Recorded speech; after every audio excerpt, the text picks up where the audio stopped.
dans l'Est de la RDC.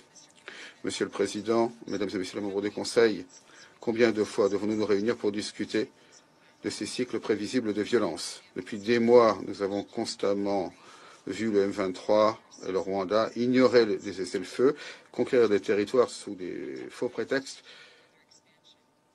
et nier qu'ils avaient l'intention d'aller plus loin. Tout cela pour reprendre ce cycle. Nous avons vu le M23 semer le chaos, les violences contre les civils dans les rues de Masisi, Goma et maintenant Bukavu. Tout cela sous couvert de libération, de rétablissement de l'ordre. Les États-Unis condamnent fermement la prise de l'aéroport de Kavumu et de la ville de Bukavu par le M23 et les forces rwandaises. Nous continuons à pleinement soutenir le peuple congolais et la souveraineté et l'intégrité territoriale de leur pays. Une fois de plus, nous exhortons le M23 à mettre un terme immédiatement à son offensive et à se retirer de tous les territoires dont il a pris le contrôle. Nous exhortons le Rwanda à cesser de soutenir le M23, à retirer immédiatement ses forces de la RDC et à demander des comptes aux auteurs des violations des atteintes aux droits humains. Nous avons maintenant des rapports confirmés du HCDH d'exécution sommaire d'enfants par le M23 à Bukavu, parmi d'autres graves violations des droits humains. Nous condamnons ces atteintes pour lesquelles il ne saurait y avoir d'impunité.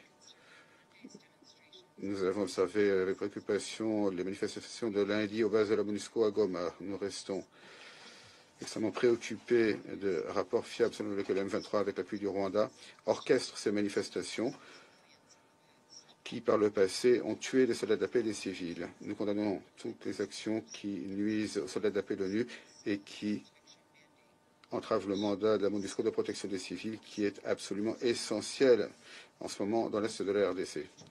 Le M23 doit immédiatement cesser ses menaces d'hostilité contre la MONUSCO, doit rouvrir l'aéroport de Goma et garantir la pleine liberté de déplacement de la MONUSCO, notamment au poste de frontière. Au vu du soutien du Rwanda aux hostilités du M23 contre la MONUSCO, nous répétons que l'ONU doit immédiatement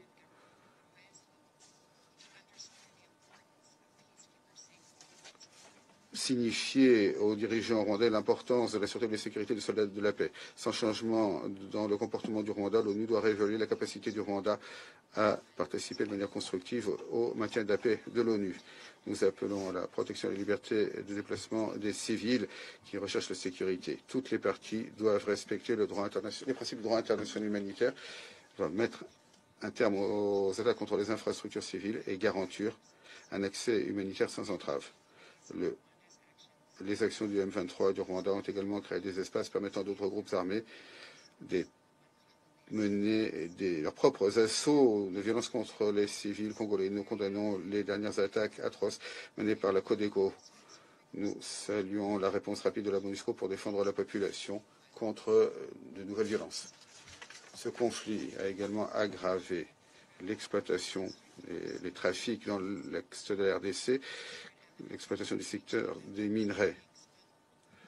De nombreux minerais font l'objet de contrebande à l'international, y compris à travers les pays voisins.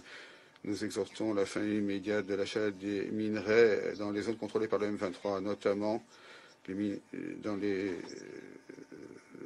régions que le gouvernement de la RDC a qualifié de zone rouge. Il est plus que temps que le Conseil de l'ONU et la communauté internationale fassent preuve d'une réponse ferme et sans ambiguïté face aux agissements du M23 du Rwanda qui mettent à mal les perspectives de la paix et qui rapprochent la région d'une guerre généralisée. Nous appuyons pleinement l'appel du Conseil de paix et de sécurité de l'Union africaine en faveur de la reprise immédiate des négociations et du dialogue avec tous les États et toutes les parties non étatiques, militaires comme non militaires, y compris le M23, dans le cadre des processus de Luanda et de Nairobi.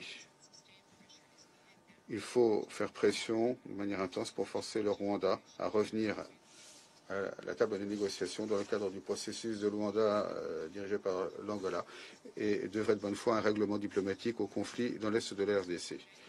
Les États-Unis sont préparés à œuvrer avec les membres du Conseil à des sanctions au comité 1533, nous exhortons les membres du Conseil à agir de toute urgence. De plus, nous restons prêts à utiliser tous les outils à notre disposition pour demander des comptes aux responsables de la pérennisation des conflits armés, de l'insécurité et de la stabilité